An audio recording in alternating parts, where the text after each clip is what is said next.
Hardman Georgia script mfana wema streets ndauya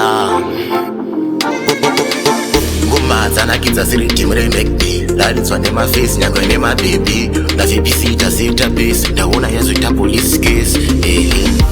tiri kungwavha isu tiri pacrafti tiri kungwavha kuti tiwane chiraramo tiri kungwavha isu tiri pacrafti tiri kungwavha kuti tiwane chiraramo ndiri kushanda nesimba simba mukaka handinei navo vaevidaka pane beki ndopandiri kutsvaga ndoda mari inozadza kana saka kwesu tuzvishandira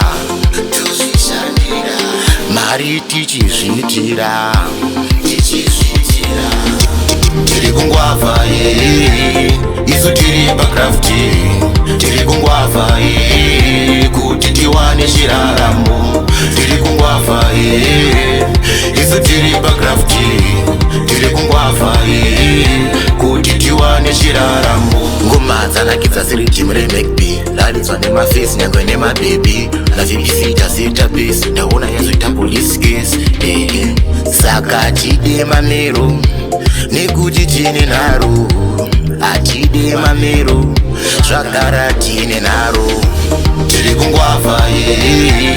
isu tiri pacrafti tiri kungwavha kuti tiwane chiraramo tiri kungwavha isu tiri pacrafti tiri kungwavha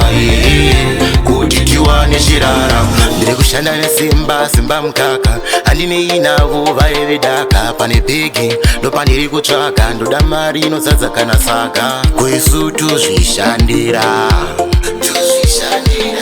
mari tichizvitira tiri kungwavha isu tiri pacrafti tiri kungwavha